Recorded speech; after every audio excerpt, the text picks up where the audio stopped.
गुरुर्विष्णू गुरुर्देव महेश्वरा गुरुर साक्षात परब्रह्म तस्मै गुजर प्रशालेच्या सर्व गुरुजनांना वंदन करून तुम्हा विद्यार्थी बालमित्रांना ज्ञानेश्वर मिटगुलेचा मनापासून मनपूर्वक नमस्कार. मुलांनो, खरं तर माणसाला जीवनामध्ये यशस्वी होण्यासाठी माणसाजवळ आत्मविश्वास हवा आणि तो आत्मविश्वास मिळवण्यासाठी थोडा तरी संतांचा, शिवरायांचा आणि समाजसुधारकांचा इतिहास ज्ञात हवा. जगावं कसं आहे आम्हाला छत्रपती शिवरायांनी शिकवलं. मरावं कसं हे शंभूराजांनी शिकवलं आणि वागावं कसं हे संत समाजसुधारकांनी शिकवलं. परंतु भानगड काय झाली आहे, आमच्या 70पेक्षा ही 35ची पिढी हुशार आहे. 35पेक्षा तुमची 12-17ची पिढी हुशार आहे. पण भानगड काय झाले, जरा जास्तच हुशार आहे. जे चांगलं ते तुमच्यापर्यंत पोचत नाही, पोचलं तरी डोक्यामध्ये घेत नाही. बऱ्याचदा मुलांना असं वाटतं, अरे आता मी एवढा मोठा झालो आहे, हुशार झालो आहे, टॅलेंटेड आहे, शाळेत जातो आहे, 12वीला पोचलो आहे आणि हे शिक्षक मला रागवतात, वडील रागवतात.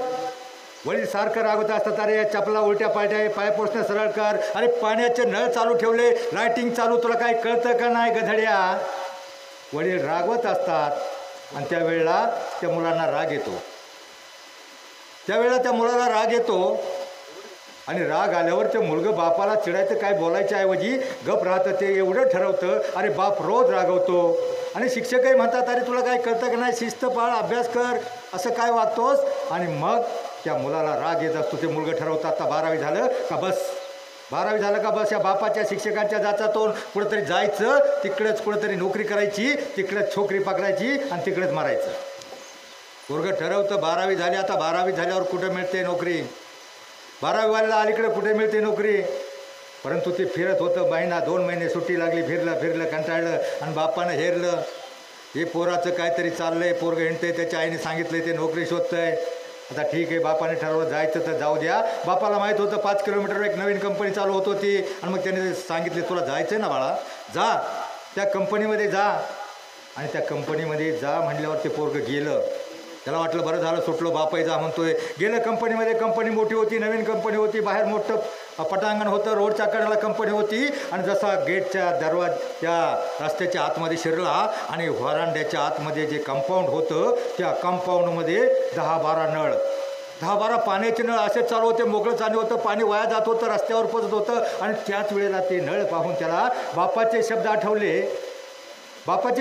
अरे बाप सारखा म्हणायचा, पाणी तुला काय कळतं का, किती नळ सारे गधड्या. बापाचे शब्द आठवले, क्लिक झालं डोक्यामध्ये. त्याच खटक्यासरची त्यानं ते नळ बंद केले.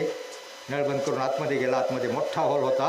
मोठा हॉल असताना सगळा हॉल मोकळा होता आणि मोकळ्या हॉलमध्ये सगळे 20-25 पंखे, लाईटी गारगार भारभार वाजत होत्या.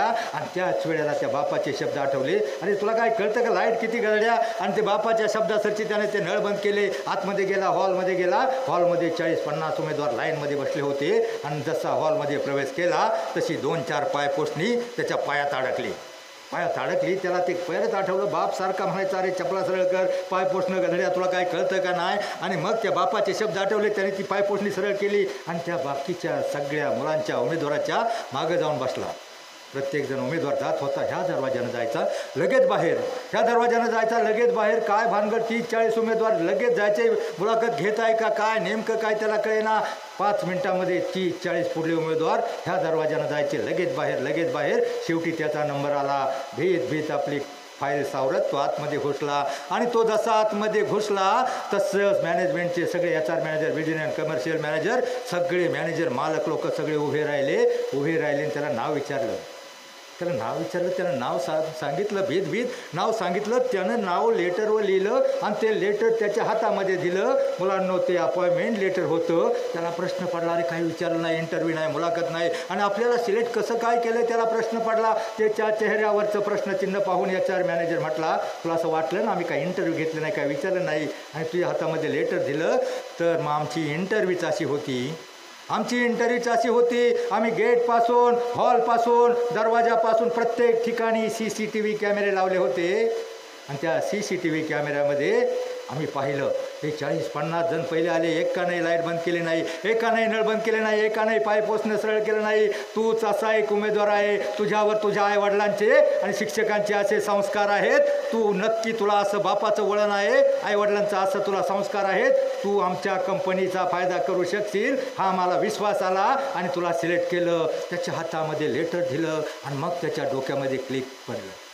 मग त्याच्या डोक्यामध्ये समजलं, अरे आपला बाप आपल्याला ओरडत होता आणि त्या ओरडण्यामुळं आपण सारं केलं. मुलांनो, तुमच्या माहितीसाठी सांगतो, तुमचा शिक्षक, तुमचा बाप तुम्हाला ओरडत असतो, जळडावत असतो, रागवत असतो, रडवत असतो, परंतु त्याच वेळेला तो तुम्हाला घडवत असतो.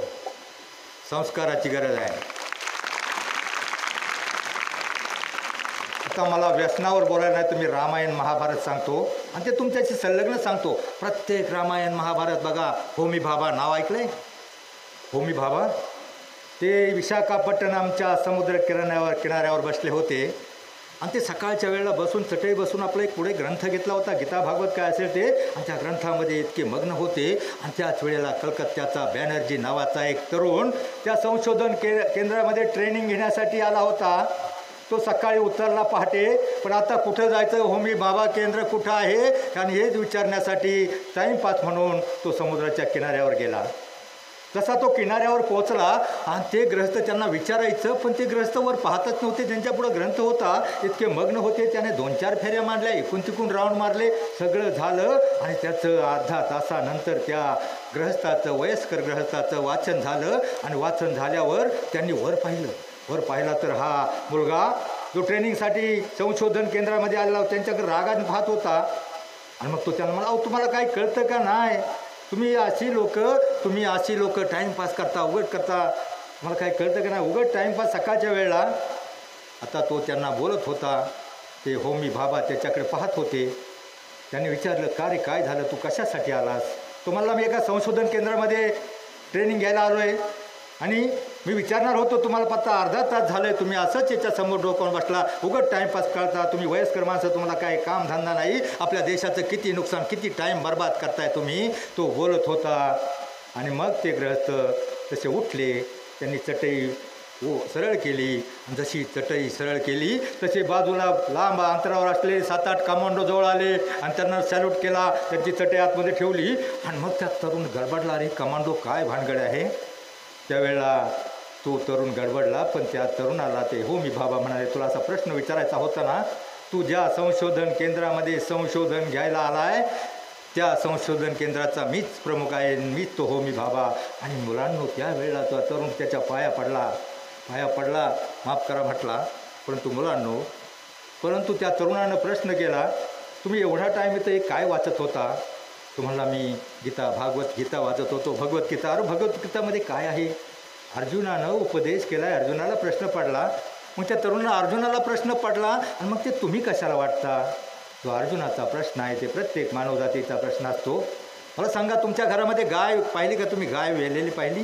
गाय वेलं वासरू पाणवण्यासाठी वासरू सोडतात ना, वासरू सोडतात. वासरू सोडल्यावर गाय पाणवली का वासरू वढून घेतात आणि अख्खं बादलीभर दूध काढतात आणि ते बादलीभर दूध अख्ख्या गावाला वाटलं जातं.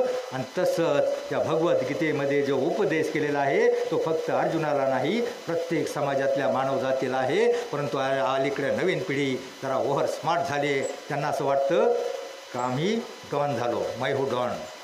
नवीन पिढी ऐकत नाही, हुशार आहे, टॅलेंटेड आहे. परंतु मुलांना तुमच्या माहितीसाठी सांगतो, माणूस जीवनामध्ये 2च प्रकारे मोठा होऊ शकतो. एक तर शिकून, दुसरं सवरून. शिकून म्हणजे शिक्षण आणि सवरून म्हणजे सवरून.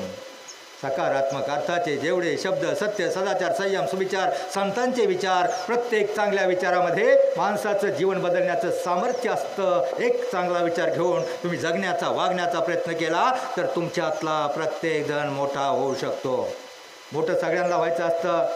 आणि जगातली कोणतीही शक्ती, अगदी चीन, पाकिस्तानसुद्धा तुम्हाला मोठं होण्यापासून रोखू शकत नाही. असं होणार आहे का? एखादा पाकिस्तानचा आतंकवादी येईल आणि चीनचा सैनिक येईल आणि म्हणाले, बाळ्या घालू का गोळ्या, लय अभ्यास करून कॅप्टन होऊ नकोस, असं म्हणणार आहे का?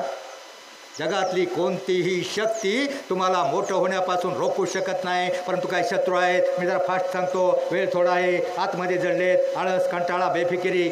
नाही अभ्यास केला तर मुलांनो सर थोडंसं रागवतील. सरांचं काय बिघडणार नसतं. तुम्हाला मोठं व्हायचं असेल हे शत्रू बाहेर काढा. आणि त्यापेक्षा भयंकर, डेंजर, महाउघातक असे काय तुमचे जानी दुश्मन आहेत. मोबाईल, टी व्ही, DJ आणि अलीकडं तो वेगळा दुश्मन निघाला आहे, पाटलांचा बैलगाडा, पोरांच्या करिअरचा राडा. अख्खं बघा यामुळं सगळ्या समाजामध्ये भडका उडाला आहे. सगळ्या बाजूनं बनवा पेटलाय, आग भडकली आहे. ती आग जवळ येते आणि त्यावेळेला एक खारणी आतमध्ये बसले, तिचं पाडच बाहेर आहे. आणि ती आग त्या बाळाजवळ येत असताना त्या आगीमधून एक वाघोबा पळत आला. त्यानं ते पाडच पाहिलं. आता त्याच्यावर झडप घालणार. त्याच वेळेला एका झाडाच्या आड एक शिकारी त्या बाळावर नेम धरून बसला होता. त्या बाळावर नेम धरून बसला होता. आता मला सांगा, शिकारी त्या बाळावर नेम धरून बसलेला आहे त्या पाडसावर, हरणीच्या. तो वाघोबा त्याच्यावर झडप घालू बघतोय आणि सगळीकडून जो भडकलेला वणवा आहे ना, तो वणवा जवळ येऊन त्या बाळाला जाळणार आहे. ही सगळ्या बाजूने संकट आहेत. मला सांगा, शेवटला माझ्या प्रश्नाचं उत्तर द्यायचंय. मी त्याला पुस्तकं बक्षीस देणार आहे. ते पाडस हरणीचं कसं वाचणार आहे? काय उत्तर आहे? आता मला वाटतं शिक्षकांना माहीत असेल, त्यांनी कुठेतरी वाचलं असेल. परंतु मी सांगतो, तुमची पिढी हुशार आहे. तुम्ही तुमचा देवावर विश्वास आहे? देव आहे? देवावर विश्वास आहे? तुमचा स्वतःवर विश्वास आहे? मग तुमचा जर देवावर विश्वास असेल तर देव देईल, याच्यामध्ये तुम्हाला संतुष्ट राहावं लागेल. पण तुमच्यावर स्वतःवर विश्वास असेल तर त्या देवाला तुम्हाला हवं ते द्यावंच लागेल. सेल्फ कॉन्फिडन्स, तुमचा स्वतःवर विश्वास ठेवा. तुम्हाला माहिती आहे, पाखरं पाहिली तुम्ही? पाखरांना कुठे रस्ता असतो, कुठे पाणी असतं, कुठं खाद्य असतं, कुठं डांबरी रोड असतो, तरी ती पाखरं पळत उडत जातात. एखाद्या लहानशा झाडावर बसतात खाद्य शोधण्यासाठी, फांद्या वागतात. पाहणाऱ्याला वाटतं अरे पाखरं पडतील किंवा काय. परंतु मुलांनो, त्या पाखरांना फांदी तुटण्याची भीती नसते. कारण त्यांचा त्या फांदीवर नसून आपल्या पंखावर विश्वास असतो. तसा तुम्ही स्वतःवर विश्वास निर्माण करा. मला हे बनायचं आहे. तुमच्यातला प्रत्येकजण मोठा होऊ शकतो. अरे मुलांना प्रश्न असतो, अरे आम्ही गरीबाचे, आम्ही कमी हुशार, मी बुटका, मी लुकडा, मी नकटा, मी काळा, मी मुंगळा, मी कसा मोठा होणार? प्रत्येकजण मोठा होणार. काळा आहे मोठा होणार आणि मुंगळा तर नक्की मोठा होणार. तुम्हाला माहिती आहे, भारताच्या राष्ट्रपती, आज त्याचा पेपरला फोटो होता. काय नाव त्यांचं? मोठ्याने सांगा जरा, काय नाव? मग त्या कोणत्या समाजात जन्माला होत्या? त्यांचा कलर काय फार उजाळ आहे का? मग कलरवर काय नसतं, दिसण्यावर काय नसतं, तुमच्या असण्यावर सगळं असतं. दुसरं पात्र APJ अब्दुल कलाम कोणत्या समाजात जन्मले? फार तगडे होते का? हो, अब्दुल कलाम यांची परिस्थिती, लहानपणी शिक्षणाला पैसे नव्हते, पेपर टाकायचे, उरलेल्या पेपरामध्ये लेख वाचले आणि ते लेख वाचून त्यांना प्रेरणा मिळाली. त्यांना संशोधक बनले. इस्रायल आपल्या भारतातले पहिले राष्ट्रपती, ते सगळ्यात मोठे संशोधक होते. मग कोणत्या समाजात जन्माला, कोणत्या जातीत, कोणाच्या घरात जन्म घ्यायचा, कोणता रंग मिळायचा हे आपल्या हातामध्ये नसतं. पण जन्मल्यानंतर मृत्यूपर्यंत जो प्रवास आणि हा शिक्षणाचा महत्त्वाचा टप्पा पार करून कसं मोठं व्हायचं हे नक्की तुमच्या हातामध्ये आहे. एक तिसरं एक पात्र आहे, PT उषा. नाव ऐकले? कोण होती ती? धावपट्टू. बरोबर माहीत आहे तुम्हाला. आणि ती कोणत्या समाजात जन्माली होती? आणि त्याला काय पदक एकदम अचानक मिळाले का? 3 वर्ष स्ट्रगल करत होती. 9 सेकंदावरनं तिचं पदक फुगत होतं. फक्त 9 सेकंद कसे हे करायचे ती प्रॅक्टिस करत होती. ह्या गावापासून त्या गावापर्यंत 5 किलोमीटर पळायची. त्या गावातून दररोज 10 किलोमीटर ती हे करायची. परंतु तिला 9 सेकंद तुटत नव्हते. पण एकदा काय झालं, एकदा त्या गावामध्ये पोचली, तिकून माग जशी फिरली त्याच वेळेला गावामध्ये 15-20 कुत्र्यांची कळवण पाहिली का तुम्ही? कुत्र्यांची कळवण लागली होती आणि एक कुत्रं तिच्या मागं पळालं आणि बाकीची कुत्री तिच्या मागं पळाली. तिला असं वाटलं आता माझ्याच मागं पळतात. आणि मग ती PT उषा अशी टंगाट पळाली, बुंगाट पळाली. 9 सेकंद सोडा 15 सेकंद तोडले. पहिलं पदक भारताचं आपल्या मिळालं. का मिळालं? तर ती जीवाच्या आकांतानं पळाली. मग तुम्हाला ही जीवनाची शर्यत जिंकायची असेल तर जीवाच्या आकांतानं प्रत्येक क्षणाला ती लहानपणी तुम्हाला गोष्ट होती, 2 लहानपणाची शर्यत असते आणि त्यामध्ये एक प्राणी जिंकतो. कोण जिंकतो? ससा चपळ होता तरी का जिंकला? लहानशा गोष्टीपासून तुम्ही काय शिकायचं का? क्षणाला प्रत्येक दिवशी गृहपाठ अभ्यास होमवर्क जर केला तरच तुम्ही जीवनाची शर्यत जिंकणार आहात. प्रत्येक धड्यामधून काहीतरी धडा घ्यायचा असतो, प्रत्येक गोष्टीमधून काहीतरी बोध घ्यायचा असतो. तसं मला सांगा, तुम्ही देवाला मानता. सकाळी एक प्रार्थना असते बघा, मी एका शाळेमध्ये ऐकली. काय प्रार्थना होती ती, आता तुमचा विषय आहे म्हणून तिकडे येतो. काय प्रार्थना होती? इतनी शक्ती हमें दे ना दाता, म्हणा. मन का विश्वास कमजोर होना, हम चले नेक रास्ते से हमसे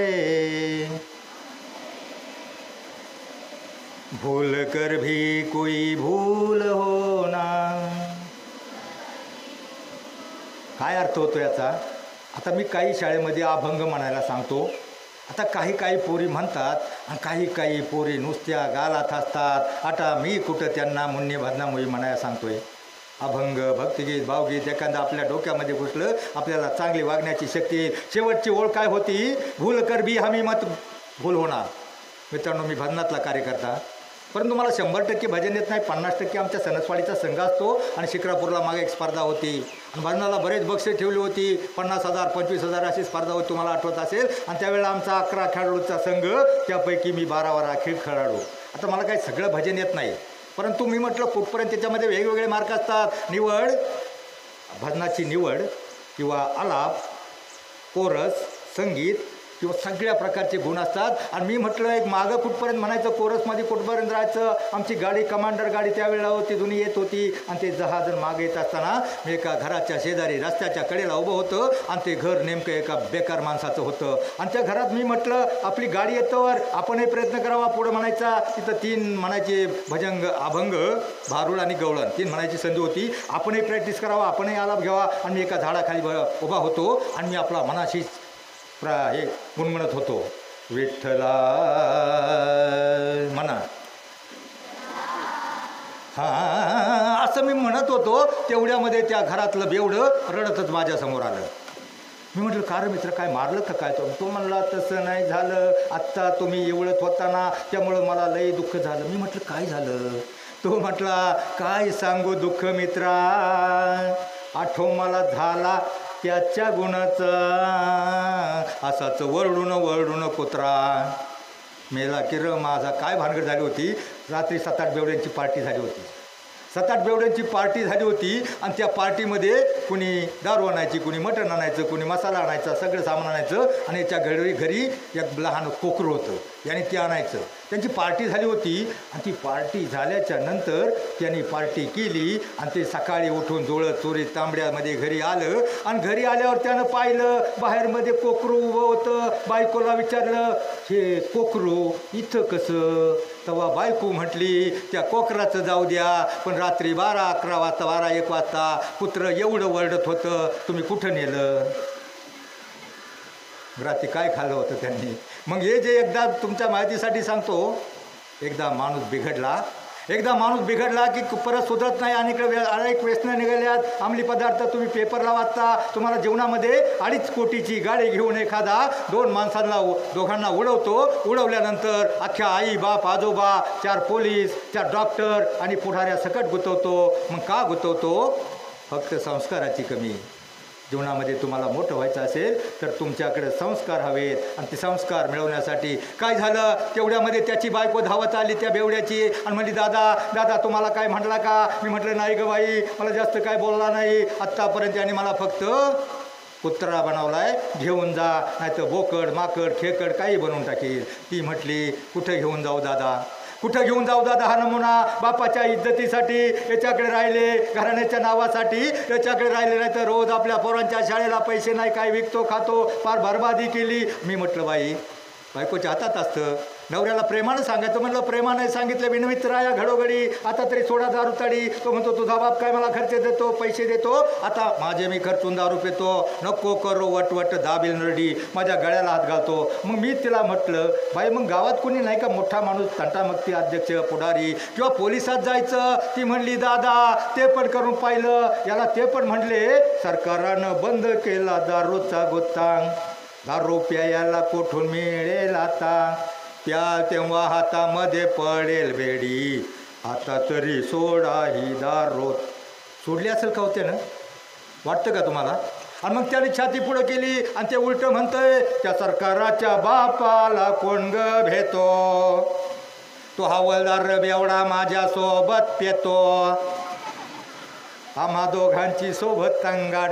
सांगण्याचं तात्पर्य मुलांनो, सांगण्याचं तात्पर्य एवढंच, हसण्यासाठी नाही सांगितलं. माणूस एकदा बिघडला का आयुष्यामध्ये सुधरू शकत नाही, म्हणून अशा कोणत्याही वाईट व्यसनाच्या जवळ सुद्धा जाऊ नका. तुम्ही एखादं बघा, एका झाडाच्या सावला गेला उन्हापासून संरक्षण होईल, पण एक लहान पाणी असतो, तो सरपटतो आणि रंग बदलतो. काय त्याचं नाव? सरडा.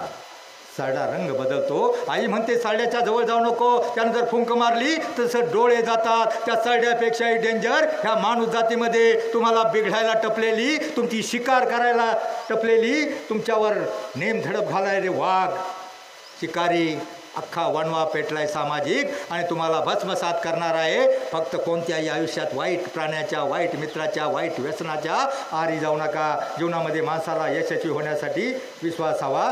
तुमच्याजवळ विश्वास ठेवा का मी मोठं होणार, नक्की मोठं होणार. मोठमोठी स्वप्न बघा, आणि ती स्वप्न पूर्ण करण्यासाठी एकच मार्ग आहे तुम्हाला सध्या, आणि तो म्हणजे शिक्षण. मुलांनो, शिक्षण म्हणजे सुतावरून स्वर्ग. स्वर्ग कोणी पाहिलं आहे का? आतापर्यंत पाहिलं आहे का? जाऊन आले का स्वर्ग? लोक मेल्यावर स्वर्गात जाण्याची इच्छा व्यक्त करतात, पण शिकला सवरलेला माणूस या पृथ्वी तलावर स्वर्ग उभा करू शकतो. इतकी ताकद या शिक्षणामध्ये आहे. आणि मित्रांनो, शून्यातून विश्व निर्माण करण्याचा मार्ग म्हणजे शिक्षण. आणि कोणतीही बहुमजली उत्तुंग इमारत उभारण्यासाठी पाया पक्का असावा लागतो. 10वी 12वीपर्यंत शिक्षण तुमच्या जीवनाचा पाया आहे, आणि तो पक्का करण्यासाठी त्या सशाच्या कासवाच्या गोष्टीप्रमाणे एकही क्षण वाया घालू नका. कारण धनुष्यातून सुटलेला बाण ज्याप्रमाणे परत माघारी फिरू शकत नाही, त्याप्रमाणे जीवनातून गेलेला अभ्यासाचा एखाद्या दिवस, एखाद्या वेळेला काय होतं, एखादं पोरगं बैलगाड्याच्या मागे जातं, 4 दिवस शाळा गायब. एखादी पोरगी मावशीच्या गावाला जाते, 4 दिवस अभ्यास बुडतो, आणि मग तो पोर्शन तुम्हाला कवर होत नाही, ऑटोमॅटिक तुम्ही मागं पडता. म्हणून आयुष्यातला एकही तास वाया घालू नका. एकही तास गेलेला परत मिळत नाही. मी तुम्हाला काय सांगत होतो, रामायण, महाभारत, भगवद्गीता याच्यातून तुम्हाला बोध दिला आहे. तुम्ही रामायण बघितलं? रामायण फक्त काय हा पुराण ग्रंथ नाही, याच्यातून खूप शिकण्यासारखं आहे. एक माकड तुम्हाला अख्खं सगळं तुमचं सगळ्या साईडचं शिक्षण देतं. माकड माहिती आहे का तुम्हाला कोणतं माकड होतं? ते माकड कुठं गेलं? लंकेमध्ये पोचलं. माकड लंकेमध्ये पोचलं, त्याने अंगठी नेली होती, सीतेच्या हातावर अंगठी टाकली, सीतेनं वर पाहिलं, आणि तसं त्या रावणाच्या सैनिकानं त्या माकडाला पाहिलं. अरे माकड, हे सीतेला काहीतरी टाकलंय. त्या माकडाला पकडलं, रावणाच्या समोर हजर केलं. रावणाच्या समोर हजर केल्यावर ते माकड काय सामान्य नव्हतं. रावण सिंहासनावर बसला होता इतकं उंच, आणि त्या मग त्या माकडानं अख्खं आपल्या सेफ्टीचं येटोळं करून त्याच्यापेक्षा डबल उंच करून बसला. रावणानं पाहिलं, रावणाला राग आला. अरे आपल्या सेफ्टी एवढा माज दाखवतोय काय, माझ्यापेक्षा उंच आसन केलं त्या सेफ्टीनं, याच्या सेफ्टीचंच वाटोळं करू. सैनिकांना सांगितलं, जा रे सगळ्या चिंध्या गोळ करायला. त्यानं एवढं मोठं शेपूट केले ना, अख्ख्या सेफ्टाला गुंडाळा, आणि सेफ्टाला गुंडाळल्याच्या नंतर पेटवून द्या.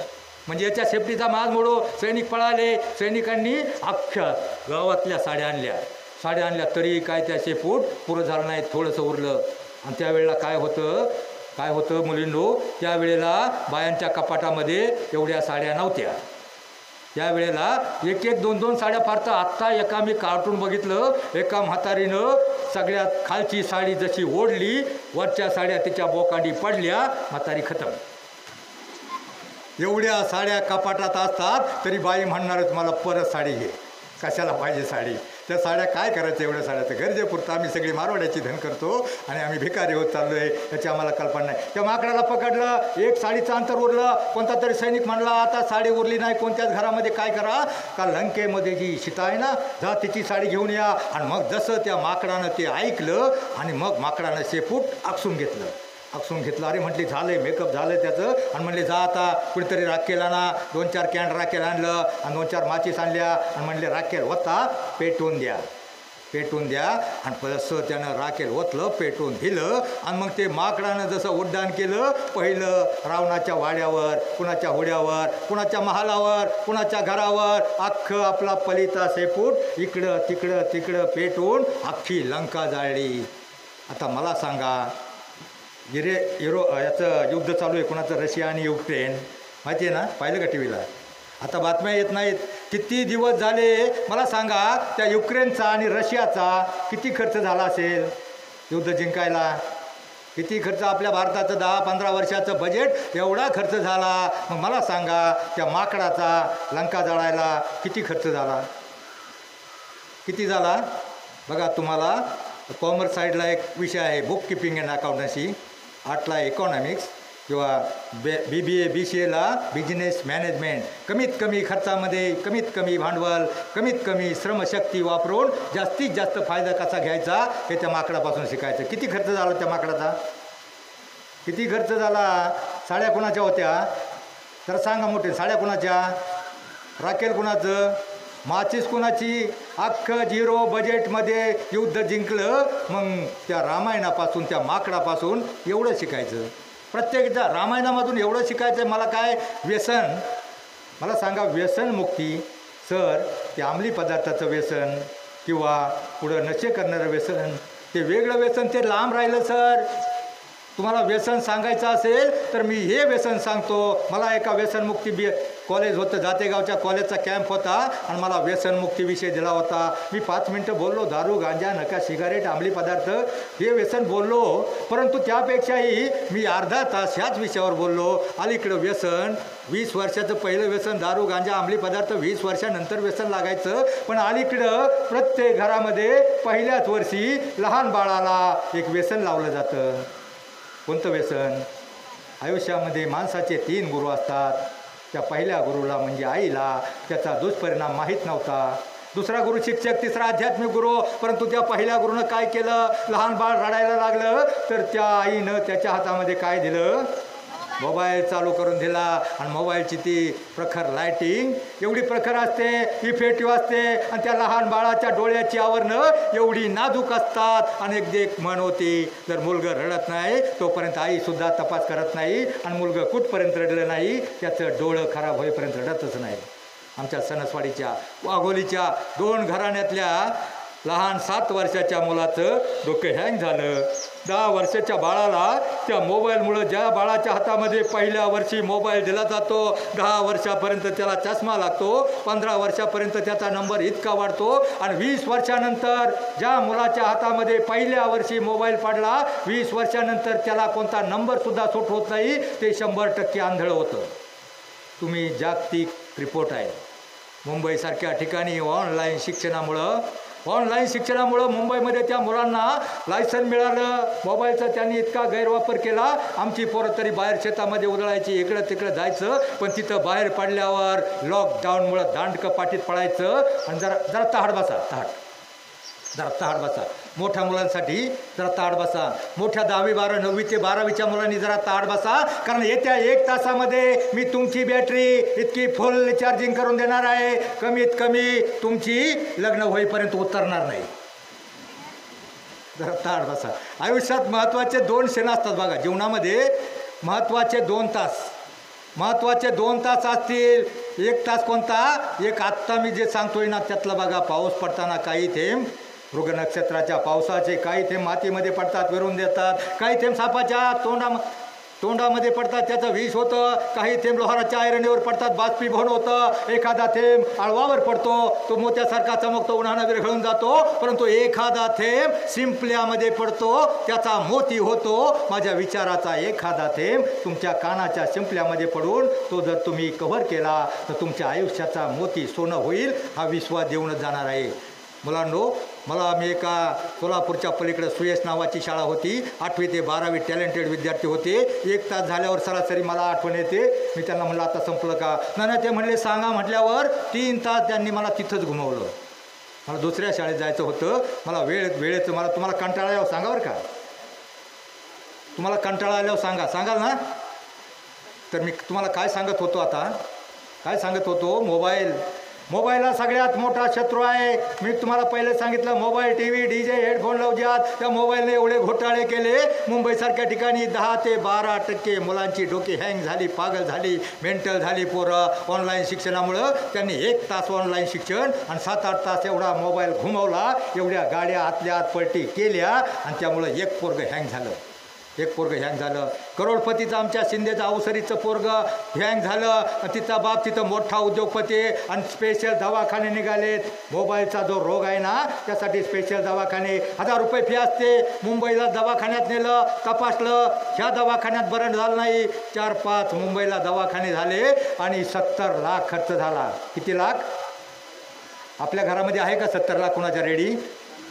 मग तुम्ही माझं व्याख्यान ऐकून एक काम करा, घरामध्ये जर लहान मुलगा असेल ना तर आईला सांगा मोबाईल देऊ नको, त्या पोराला उचला. एक तास तुम्ही जर सन्मार्गाला लावला ना, 1 तास तुमच्या गावामध्ये हरिपाठ होतो का नाही? कीर्तन होतं? कीर्तनला जाता? 2च जण जाता म्हणले, बाकीचे जातात सगळे. मी बघितलं लाईनमध्ये असतात. शेवटच्या दिवशी काल्याचं कीर्तन झालं का सगळे लाईनमध्ये मी पाहिलेले आहेत. कशाला? भोजन आणि भजन. मुलांनो, भोजन आणि भजन या शब्दामध्ये एकच काना मात्र एवढा अंतर आहे, पण त्यातला अर्थ घेतला जमीन आसमानाचं अंतर आहे. आत्ता केलेलं काल्याच्या कीर्तनाचं भोजन उद्या सकाळी आपल्या पोटातून गेट आउट करा ते वर्षभर. परंतु एखादा संतांचा विचार, एखादा अभंग, 700 वर्षानंतर संतांचे अभंग प्रत्येक गावामध्ये काकडा, भजन, हरिपाठ, कीर्तन गायले जातात आणि ते ताजेतवाने वाटतात. ते तुमची पिढी डोक्यामध्ये घेत नाही. ही खरी शोकांतिका आहे. आणि तुमच्या डोक्यामध्ये काय बसतं? तिकडे कुठंतरी वाजलं, डीजे सारखं वाजलं का तुम्ही जेवायचं अर्ध सोडून मागं हात पुसता आणि तिकडे जाऊन नाचत जाऊन लुंगी डान्स करता. काय गाणं असतं त्या डीजेचं, काय गाणं असतं. आणि ते गाणं पुढच्या वर्षी दिसतं का? डीजेचं गाणं एकच वर्ष फेमस होतं, दुसऱ्या वर्षी दिसत नाही. मला सांग, शेवटचं मोठं पोरगं जे 7-8 वर्षापूर्वी एक गाणं आलतं, आवाज वाढव डीजे तुझ्या, दिसलं का दुसऱ्या वर्षी? हे डीजेचं गाणं एकच वर्ष येतं, एकच वर्ष टिकतं. संतांचे अभंग 700 वर्षानंतरही प्रत्येक गावामध्ये गायले जातात, ताजेतवाने वाटतात. वारकरी साहित्य परिषदेचा मी सदस्य आहे. आणि मित्रांनो, वारकरी साहित्य म्हणजे, वारकऱ्यांचं साहित्य म्हणजे फक्त अभंग नाही. अभंग, ओव्या, पदे, दोहे, श्लोक, गवळण, भारूड याच्या चाली, याचा अर्थ एवढा चांगला असतो त्या सिनेमाच्या कोणत्याही गाण्यापेक्षा याचा अर्थ चांगला असतो. पण एक शोकांतिका आहे, तुम्ही डोक्यामध्ये घेत नाही. हरिपाठामध्ये एक 38 नंबरला अभंग आहे. त्या अभंगाच्या ओळी अशा आहेत, अवघाची संसार सुखाचा करीनं, आनंदे भरीनं तिन्ही लोक. काय अर्थ होतो याचा? अवघाची संसार म्हणजे कुणाचा संसार म्हटलंय? आपल्या घरातला म्हणलंय का? पप्पा, मम्मी, गुड्डी, नुड्डी, 4 जणांचा संसार म्हणलंय का? अख्ख्या विश्वाचा संसार सुखाचा करील. आणि आनंदे भरीन तिन्ही लोक म्हणजे स्वर्ग, मृत्यू, पाताळ सगळीकडे आनंद निर्माण करेल. अभंगाच्या एका ओळीचा अर्थ एवढा मोठा असतो, तर अख्ख्या अभंगामध्ये किती आपल्या जीवनाचं सार लपलंय, पण ते तुम्ही डोक्यात घेत नाही. मी हरिपाठाची पुस्तकं देणार आहे. जो मुलगा 2 अभंग वर्षातून पाठ करेल, 4 ओळीचा अभंग असतो, त्याला हरिपाठाची पुस्तकं देणार आहे. एक हरिपाठातला 38 नंबरचा अभंग, अवघाची संसार सुखाचा करीनं, आणि दुसरा हरिपाठाच्या बाहेरचा अभंग, त्या अभंग आहे सावता महाराजांचा अभंग. ऐकलाय का तुम्ही? कांदा मुळा भाजी, अवघी विठाई माझी, लसूण मिरची कोथंबेरे, अवघा झाला माझा हरी, वेळ मोठ नाळा विहीर दोरी, अवघी व्यापिली पंढरी, सावता म्हणे केला मळा, विठ्ठल गोविला मेघळा. हे 2 अभंग जे मुलगा पाठ करील त्याला मी हरिपाठाची पुस्तकं देणार आहे मोफत. कशासाठी? त्या अभंगाचा अर्थ काय होतो? सावता महाराजांचं गाव पंढरपूरपासून जवळ होतं, सोलापूर हायवेच्या अलीकडं, पण ते कधीही पंढरपूरला गेले नाही. त्यांनी त्यांच्या कामातच म्हणजे कांदा मुळा भाजी पिकवण्यातच आपला देव पाहिला. म्हणजे त्यांचा देव कशामध्ये होता? आपला देव कशात आहे? आपल्या कामाचा देव आहे. शिक्षकांचा देव आहे शिकवण्यात. आणि तुमचा देव कशात आहे? डीजे डान्समध्ये. मग तुमचा देव सध्या याच्यातच आहे. देव कुठं बाहेर नाही. देवाची संख्या किती कोटी आहे मुलींनो? सांगा किती कोटी? 33 कोटी. 33 देवांची नावं कोणी सांगू शकणार नाही. 33 कोटी म्हणजे काय संकल्पना असावी? 33 प्रकारचे आपल्या देशाची लोकसंख्या किती कोटी? आणि 33 कोटी देव जे आहेत आपल्या देशामध्ये, तुम्ही 33 देवांची नावं सांगू शकणार नाही. 33 कोटी एक संकल्पना असावी 33 प्रकारचे. मग 140 कोटी लोकसंख्या पोचलेली असताना त्यापैकी आपल्या देशामध्ये जिवंत देव आहेत 33 कोटी. माहीत आहे का तुम्हाला? माहीत आहे कोणते? 33 कोटी जिवंत असते खेळते जिवंत देव आहेत. आणि ते देव कोण आहेत? तुम्हाला माहिती आहे बालवाडीपासून मास्टर डिग्रीपर्यंत जी विद्यार्थ्यांची सरकारी आकडेवारी आहे ती बरोबर 33 कोटी आहे. निष्पाप, निरपेक्ष, सात्विक, निर्भीड वृत्तीचे तुम्हीच खरे देव आहात आणि तुमच्यातलं देव पण टिकवण्यासाठी, जागवण्यासाठी, जगवण्यासाठी आमच्या वारकरी साहित्य परिषदेतर्फे माझा छोटासा प्रयत्न. ना रावळी,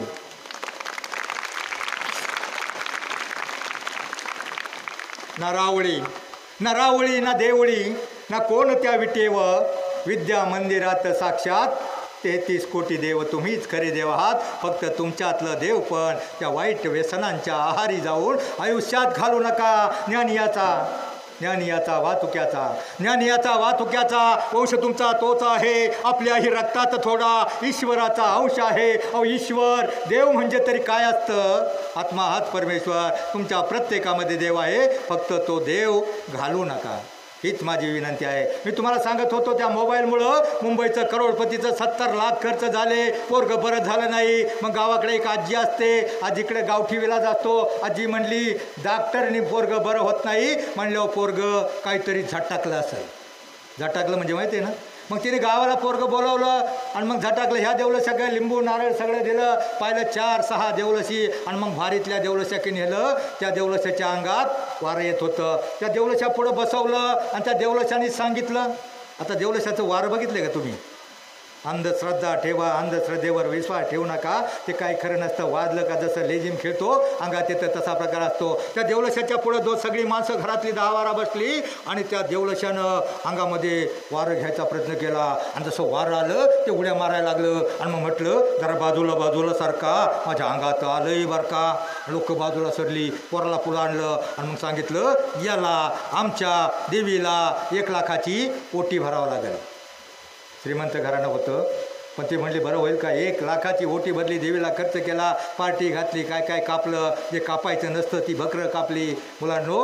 आणि मग ते पोरगं तरी बरं झालं नाही. काय करायचं? आमचा एक मित्र होता, पत्रकार मित्र, त्याने सांगितलं अरे आमच्या एका श्रीमंताचा पोरगा मुंबईला मोबाईलमुळे इतका बिघडला आहे. पहिल्या 7 वर्ष त्यानं ऑनलाईन शिक्षणात मोबाईल वापरला. फक्त 7 वर्षात ते पोरगं मेंटल झालं, पागल झालं. ते पोरगं काय करतंय तर मोबाईलचा जसा हात असतो ना वस्तारा, मोबाईल असा आपण चालू करतो ना, असा वस्तारा हाताने चाली आणि तोंडानं काहीतरी बडबड पबजी सब्जी कब्जी काहीतरी बडबड करायचं. त्याचं तोंड बंद आहे, हात बंद आहे. आणि मग हे कसं थांबवायचं? कोणत्याही डॉक्टरला ते थांबलं नाही. पण मी त्याला म्हटलं आमच्या अध्यात्मामध्ये, पारमार्थिक साहित्यामध्ये एक मार्ग आहे. तुमच्या गावामध्ये हरिपाठ होतो का? मग त्याला सांगितलं. तो म्हणला होतो. हरिपाठ होतो म्हणला, बराच मोठं देऊळ आहे, हरिपाठ होतो. मग आपण प्रयत्न करा, त्या मुलाला हरिपाठामध्ये घेऊन जा. त्या मुलाला हरिपाठामध्ये घेऊन जा. पहिल्या दिवशी ते पालक 2-4 जण हरिपाठात घेऊन गेले. पोराला बाजूला उभं केलं. हरिपाठ म्हणणारी 7-8 माणसं ह्या बाजूला असतात, 7-8 माणसं त्या बाजूला असतात. त्याच्या शेजारी उभं केलं, तसं ते पोरगं पळालं, कोपऱ्यात जाऊन बसलं. 2-3 दिवस ते पोरगं जवळच गेलं नाही. मग ते म्हटले पोरगं काय तिथं उभंच राहत नाही. ठीक आहे, कोपऱ्यात जाऊन बसतंय ना, मग तुम्ही एक करा. हरिपाठ जो म्हणतात ना, तुम्ही स्लोली म्हणत असता. हरिमुखी म्हणा, पुण्याची गणना कोण करी, सोनी संसारी जीवी, असं तुम्ही स्लो म्हणता ना.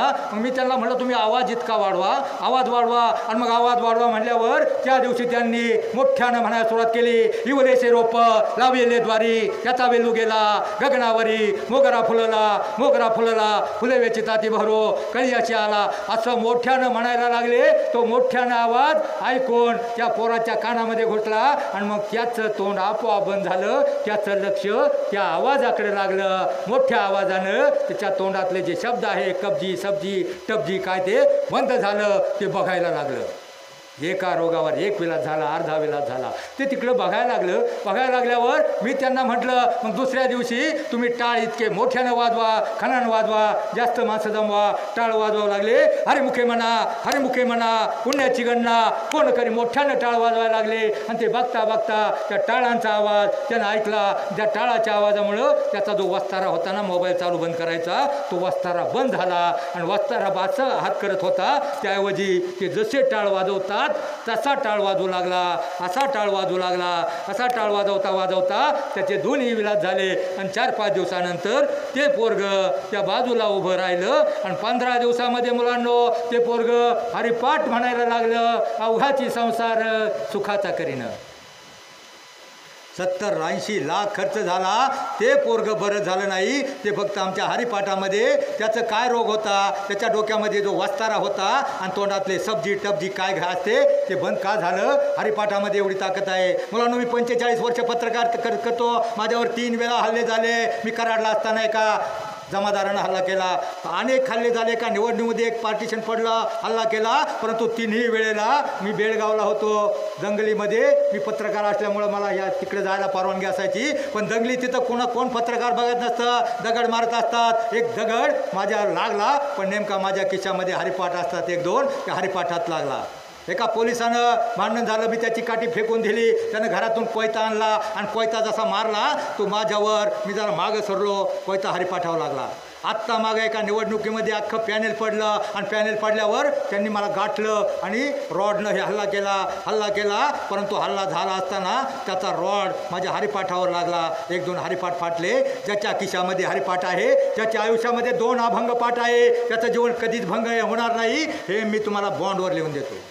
अभंगाच्या एका चरणाचा अर्थ एवढा चांगला असतो. म्हणून तुमच्या गावामध्ये मला सांगा, तुम्ही ऐकताय का? ताड बसा, ऐकताय का? ऐकताय म्हणजे आता तुम्ही कानानं ऐकताय. नळी फुंकली सोनारे, इकडून तिकडे गेले वारे. 1 तास, आठवड्यातला 1 तास तुम्ही खर्च करा. तुमच्या घरामध्ये जर लहान मुलं असेल किंवा तुमचा बाप कोणीतरी दारू गुटखा खात असेल, वाईट व्यसन असेल, त्या गुटख्यामुळं आमचा आराराबा पाटीलसारखा एक मोठा नेता गेला. मग कोणी खात असेल त्याला फक्त 1 तास सुट्टीचा आयुष्यातला, आठवड्यातला 1 तास तुम्ही तुमच्या घरातलं लहान बाळ किंवा तुमचा बाप चुलता कोणाला घेऊन हरिपाठाला जा. ते बाळही सुधरल. तुमचा जर बेवडा गुटखा खाणारा बाप असेल तो पण सुधरल. हरिपाठामध्ये एवढी ताकद आहे, पण ती पिढी तुमची लक्षात घेत नाही. तुम्ही हरिपाठाला सांगून जाणार नाही, परंतु तुमच्या गावामध्ये जर DJ आला आणि DJच्या पुढं मोठा आवाज आला का मग तुम्ही तिथं जाऊन मुंगळ्यासारखं नाचाल. काय गाणी असतात डीजेची.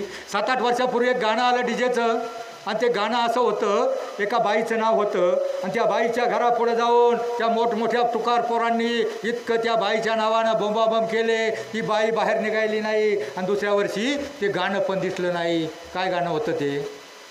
जनाबाई, मीराबाई, मुक्ताबाई, बहिणाबाई, काय गाणं होतं? त्या बाईचं नाव काय होतं? शांताबाई. बरोबर, शांताबाई. आता मला सांगा, ही शांताबाई नाव तरी त्या जनाबाई मीराबाईपेक्षा वाटतं का? अहो, जनाबाई मीराबाई मुक्ताबाई यांच्या एका अभंगात मी तुम्हाला 2 ओळी फक्त मागं म्हणा, आणि त्याच्यातून तुम्ही काय घ्यायचं आहे?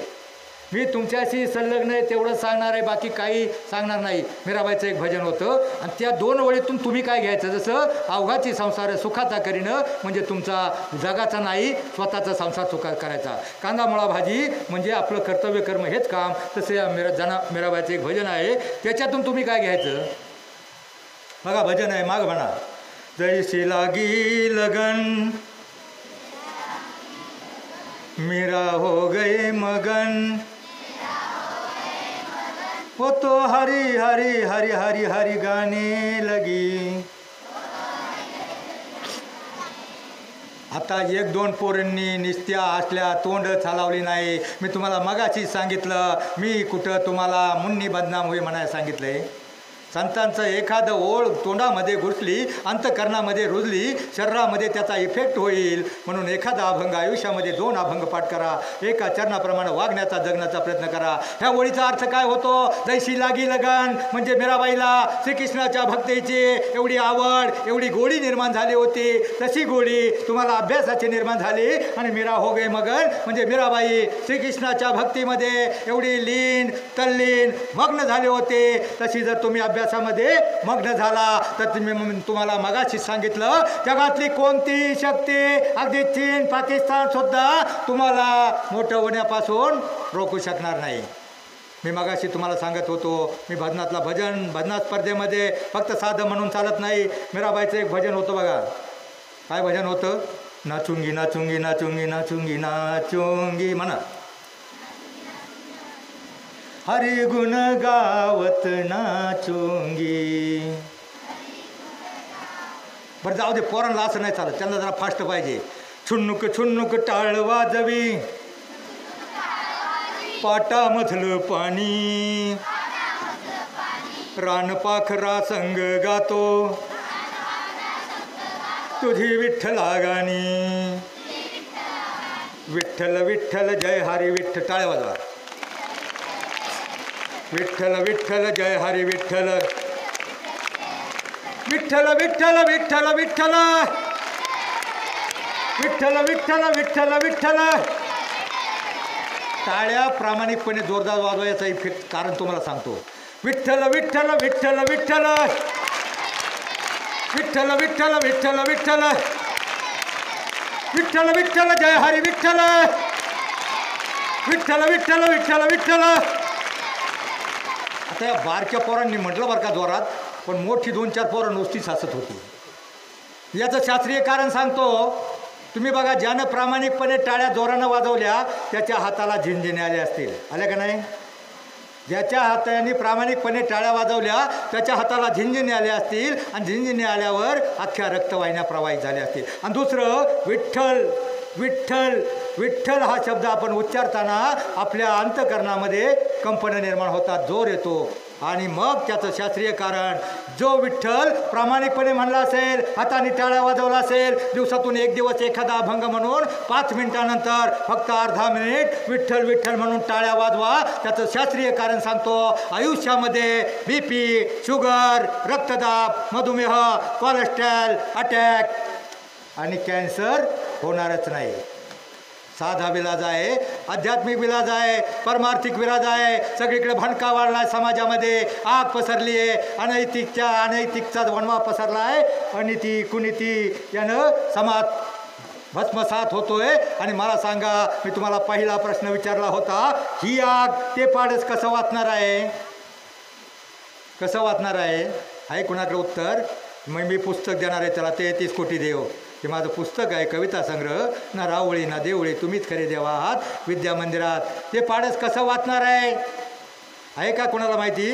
सांगा उभं राहून. नाही माहिती? कसं वाचणार सांग. हां हां आत्मविश्वासाने. ठीक आहे, तू आत्मविश्वास तुझ्यात आला, ठीक आहे, पण ते पाडस कसं वाचणार आहे? आतमध्ये आई टी व्हीमध्ये व्यस्त आहे, बाहेर ते पाडस मोबाईलमध्ये मस्त आहे. आणि मग ते पाडस म्हणजे कोणत्याही प्रकारे आणि त्याच्यावर टपलेले आहेत वाईट मित्र शिकार करण्यासाठी. अरे चल DJ पुढे नाचायला, चल DJ डान्स करायला, चल पाटलांच्या बैलगाड्या पुढे जाऊ, असे वाईट शिकार करायला त्या पाडसाला ओढायलासाठी पोरं टपलेले आहे. आणि तिकडच्या बाजूनं व्यसन, अंमली पदार्थ किंवा अनेक दारू, गुटखा, अनेक प्रकारची व्यसनं वाघाच्या रूपानं त्याच्यावर झडप घालणार आहेत. आणि मग ते पाडस कसं वाचणार आहे? मी तुम्हाला अर्ध उत्तर सांगितलं. सांगा कसं वाचणार आहे? ते पाडस म्हणजे आपल्या घरातली लहान बाळं, तुम्ही. आणि ते शिकारी म्हणजे जी वाईट व्यसन आहेत सगळी समाजामध्ये. आत्ता तुम्ही जे व्यसन आहे ना, नशामुक्ती, अंमली पदार्थ, व्यसनी पदार्थ, दारू, गुटखा, गांजा, हे वाघ तुमची शिकार करायला. आणि जे शिकारी आहेत ना, वाघ तुमच्यावर टपलेत, आणि जे शिकारी आहेत ना तुमचे जे वाईट मित्र, अरे चल ते कुठं हरिपाठाला नेत नाहीत, ते म्हणतात चल पुढाऱ्यानं आपल्याला धाब्यावर जेवायला खायला घालणार आहेत. मित्रांनो, तुमच्या माहितीसाठी सांगतो, जो मुलगा घडवण्यासाठी आईला लहानपणी उष्टी खरकटी घाण काढावी लागते, बालवाडी, अंगणवाडी, प्राथमिक शिक्षण, माध्यमिक शिक्षण, कॉलेज, 20 वर्षापर्यंत पोरगं पोचतं. ते पोरगं घडवायला आईबापाला 20 वर्ष लागतात. तेच पोरगं एखाद्या नादान पुढाऱ्याच्या बरोबर धाब्यावर जाऊन गेला तर तिथं एका दिवसात बिघडलं जातं. किंवा तेच पोरगं एखाद्या वराती पुढे नाचायला गेलं तर तो वरातीतला पंटर म्हणतो, अरे लय घाम झालाय, दमल्याला दिसतो, जरा घे माझ्याकडे टॉनिक आहे. एकाच दिवसामध्ये 20 वर्ष घडवायला लागतात. ते पोरगं एकाच वर्षामध्ये बिघडतं. म्हणून आयुष्यामध्ये कोणत्याही प्रकारच्या नशापानाला बळी पडू नका. आणि मग मला सांगा, ही आग, सामाजिक आग, भडका झालेला कसा विझणार आहे? त्याला एकच विलाज आहे मित्रांनो. कुणाला उत्तर माहीत नसेल तर सांगतो, असा विघणार आहे. सगळीकडे जो वारा सुटला आहे ना, त्यासाठी परमार्थाचा वारा सुटला पाहिजे. आणि परमार्थाचा वारा ज्या वेळेस सुटेल ना, आणि त्यावेळेला तो वारा जवळ आल्यावर त्या वारा जवळ आल्यावर अध्यात्माची वीज कडाडली पाहिजे. अध्यात्माची वीज कडाडल्यावर ती वीज नेमकी ती शिकार करू पाहणाऱ्या शिकाऱ्यावर पडते. तो शिकारी खतम होतो आणि त्याचा हात व्हायबल होतो. त्याचा हात व्हायबल झाल्यावर त्याचा बाण त्या वाघाला लागतो. येणाऱ्या वाघाला वाघही मरतो, शिकारही मरतो आणि कडाडणाऱ्या विजेबरोबर संस्काराचा पाऊस सुरू होतो. आणि संस्काराचा पाऊस सुरू झाल्यानंतर अख्खी समाजातील आग विझते. मुलांनो, ही सामाजिक आग विझवण्यासाठी संस्कार हवेत आणि संस्काराचा पाऊस पडण्यासाठी शिक्षकांनी प्रयत्न करायला हवेत. शिक्षक तर राग येऊन देऊ नका. मला माहिती आहे तुम्ही जीव काढून शिकवता. इंग्लिश मीडियम स्पर्धेचं युग आहे, कॉम्पिटिशन आहे. तुम्ही जीव काढून शिकवता, मला कल्पना आहे. तुम्ही शिकवता, तुम्हाला पगार मिळतो. परंतु तुम्ही मला सांगा, आपल्या घरामध्ये गवळी येतो का? गवळी दूध टाकायला गवळी येतो का कोणाच्या घरी? गवळी बघा, गवळी आल्याच्या नंतर 1 लिटरची अर्धा लिटरची 2 मापं पाहतो, टाकतो. आपलं लक्ष असतं त्याने मापं फुल भरलेत का नाही. परंतु त्यानंतर सर तो गवळी ते 2 मापं झाल्याच्या नंतर एक एक्स्ट्रा माप टाकतो. जे एक्स्ट्रा माप आपण बघतो, अरे गवळ्यानं आज किती जास्त माप दिलं आहे. आज गवळ्यानं मग तुमचं समाधान होतं. आज गवळ्यानं आपल्याला जास्त दूध आलं आहे. सर तेच जास्त माप म्हणजे संस्काराचं शिकवण्याच्या पेक्षा एक्स्ट्रा माप ह्या पिढीवर टाका. हीच माझी सर्व शिक्षकांना विनंती. आणि मुलांनो, सरांचं ऐका. सर तुमच्यासाठीच करत असतात. मला वाटतं वेळ 1 तासाच्या पेक्षा जास्त झालेला आहे. मी तुमचा जास्त वेळ घेणार नाही. आता एक प्रश्न विचारतो फक्त. त्याला एक पुस्तक देणार आहे, 33 कोटी देव. तो प्रश्न असा आहे, मला सांगा तुमच्या आवडीचा प्रश्न. बरं, एक प्रश्न पहिला विचारतो. छत्रपती शिवरायांच्या 2 सुना, त्यांची नावं उभं राहून कोणी सांगते? सांगा पटकन. सोपा प्रश्न. 2 सुना, छत्रपती शंभूराजे आणि राजाराम राजांच्या पत्नी, त्यांची नावं. तुम्ही मालिका पाहिली का? निश्चितच माझ्या नवऱ्याची बायको पाहिली. सांगा पटकन. ज्याला येते त्याने सांगा. कोणी?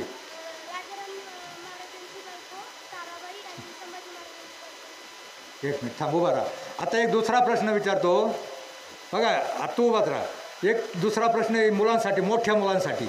आता त्यांना येत होतं पण ते लादले. या प्रश्नाचं उत्तर त्यांना येत होतं. त्यांच्या आवडीचा प्रश्न. एक पिक्चर फेमस झाला 8-10 वर्षापूर्वी. पिक्चरचं नाव होतं सैराट. आणि त्या हिरोईनचं नाव तुम्हाला माहिती आहे, अर्चिन मिरची. आणि तो हिरो होता.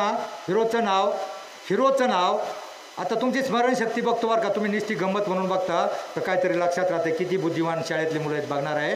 त्या हिरोच्या 2 मित्रांची नावं कोण? सांगा उभं राहून सांगायचं. उभं त्याला पुस्तक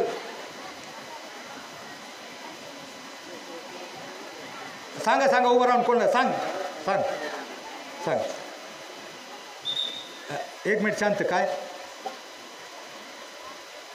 हिरोची आणि मित्रांची सांग मोठ्याने. पारशान लांगड्या. बरं ठीक आहे. यांनी सांगितली 2-1 राहिलं. बरं जाऊ दे, याला जोड प्रश्न आहे. यांनी सांगितलं एकदा टाळ्या वाजवा, नंतर परत टाळ्या वाजवायची याच्यासाठी बरं का. यांनी 2/3 उत्तर बरोबर दिलं. आता याला जोड प्रश्न आहे बाळा. आपल्या देशाची घटना लिहिली ते डॉक्टर बाबासाहेब आंबेडकर. आणि ज्यांनी मुलींना शिक्षणाची संधी उपलब्ध करून दिली त्या क्रांतिज्योती सावित्रीबाई फुले. आणि ज्यांनी शिक्षणाचं महत्त्व विद्येविना मती गेली, मतीविना नेते गेली, नीतीविना वित्त गेले, वित्ताविना शूद्र खचले, अवघे अनर्थ या विद्येने झाले. त्या विद्येचे जनक ज्योतिबा फुले, महात्मा ज्योतिबा फुले.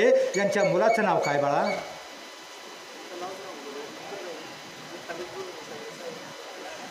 बघा, लंगड्या आणि परशाच्या डोक्यात आहे. याची काही गरज नव्हती पण ते काही हरकत नाही. पण जे गरजेचं आहे, मग तुम्हाला म्हणून ही शोकांतिका सांगतोय, जे गरजेचं आहे ते तुम्ही डोक्यामध्ये घेत नाही. आणि जे गरजेचं नको आहे त्या लांगड्याचं आणि परशाचं तुला काय करायचं आहे? म्हणून माझी विनंती आहे, शाळेत रोज जाता ते ज्ञानबिंदू मिळवा, हृदयात आपुल्याया देशाभिमान ठेवा, कुलशील मान राखा, ठेवू नका विकार, नवहिंदवी युगाचे तुम्हीच शिल्पकार. या भारताचं भविष्य, या शाळेचं भविष्य, तुमच्या घराण्याचं भविष्य तुम्ही आहात. एखादा मुलगा, मी एका शाळेमध्ये गेलो होतो, वडगाव धायरीच्या 345 पैकी 346 विद्यार्थी पास झाले, 44. एक विद्यार्थी फक्त नापास झाला होता. त्या एका विद्यार्थ्यामुळं त्या शाळेचा निकाल काही पॉईंट कमी आला. मग तुमच्यामुळं तुमचा शाळेचा निकाल कमी होईल असं आयुष्यात करू नका. त्या मुलाला सर पेवर एक पुस्तक द्या. मी तुम्हाला एवढंच सांगतो, आयुष्यामध्ये शिका इतकं डिग्र्या कमी पडतील, शिका इतकं डिग्र्या कमी पडतील, जगा इतकं आयुष्य कमी पडेल, हसा इतकं आनंद कमी पडेल, आणि दौडा असे कमनशिबाचा फासा निखळून पडेल. परंतु मुलांनो प्रयत्न इतका करा, अभ्यास इतका करा, त्या परमेश्वराला त्या विठ्ठलांना तुम्हाला देणं भागच पडेल, देणं भागच पडेल. बस जाता जाता जाता जाता सूर्यानं प्रतिप्रश्न केला, माझ्यानंतर या जगाला कोण प्रकाश देईल. त्यावेळी चंद्र शरमला. हे वाक्य तुमच्या शाळेत एक शिक्षक होते, त्यांचं वाक्य आहे. 7 वर्षापूर्वी 2016ला वयस्कर शिक्षक होते, काय नाव गोलट्याला त्यांचं वाक्य आहे. जाता जाता सूर्यानं प्रतिप्रश्न विचारला, माझ्यानंतर या जगाला कोण प्रकाश देईल. त्यावेळी चंद्र शरमला, मोठमोठे तारे नरमले. एक पंथी समोर येऊन म्हणाली, प्रभो माझ्या परीनं मी नक्की प्रयत्न करेल. त्याच वेळेला माझ्यासारख्या एका काजव्यानं ठरवलं, माझ्यासारख्या एका ध्येयवादी पत्रकारानं ठरवलं, कुठंतरी कानाकोपऱ्यात जाऊन लुकलुकेल अज्ञानाच्या अंधाराला प्रकाशाचं अस्तित्व दाखवूनच थांबेन, दाखवूनच सरेन. जय हिंद, जय महाराष्ट्र.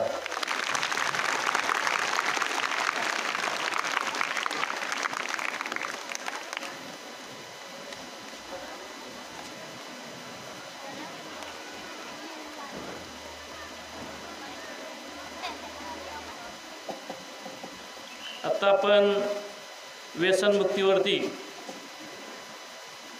मनोरंजन, प्रबोधन, वेगळ्या प्रकारचे किस्से, गोष्टी यांचा एक सुंदर मिलाप असलेलं व्याख्यान तुम्ही ऐकलं. व्यवसायाने पत्रकार असणारे आणि एक सामाजिक बांधिलकीची जाणीव ठेवून परवाच मिडगुले काका शाळेमध्ये आले होते आणि त्यांनी सांगितलं की सर मला व्याख्यान करायचं आहे. मी म्हटलं प्राचार्यांशी संपर्क साधा आणि व्याख्यानाचं आयोजन आपल्या कॉलेजचे प्राचार्य दहेपळे सर यांनी त्यांना परवानगी दिली आणि एक सुंदर असं व्याख्यान आपल्याला ऐकायला मिळालं. विशेष म्हणजे आणखी एक काकांचं मला सांगायचे वैशिष्ट्य की आता पंढरीची वारी सुरू होते आणि त्या वारीमध्ये ते स्वतः सहभागी होतात. तर पंढरीची वारी सुरू झाल्यानंतर ते फक्त वारीमध्ये सहभागी होतात असं नाही, तर ज्या गावामध्ये वारीचा मुक्काम असेल, पालखीचा मुक्काम असेल, त्या परिसरामध्ये ज्या काही शाळा असतील त्या शाळांमध्ये जाऊन ते विनामूल्य असं मुलांसाठी प्रबोधन करतात. असं काकांचं मोठं कार्य आहे. अशा या काकांसाठी सर्वांनी जोरदार टाळ्या वाजवायच्यात आपण.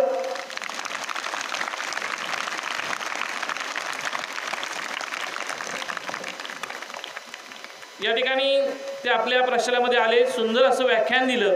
त्याबद्दल प्रशालेचे प्राचार्य माननीय दहेपळे सर, उपप्राचार्य सौ पिंगळे मॅडम आणि पर्यवेक्षक ओमाश सर यांना विनंती आहे की आपण काकांचा सन्मान करायचा आहे.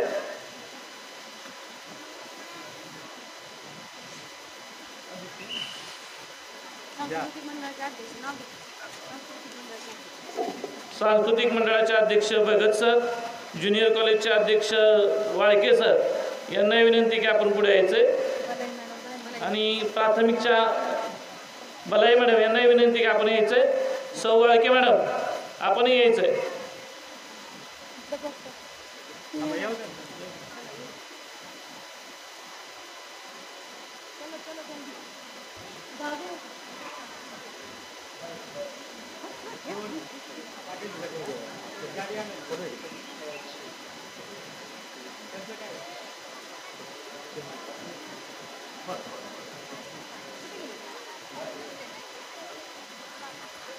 एक फोटो होतो त्यांना शेजारी उभे राहत्या.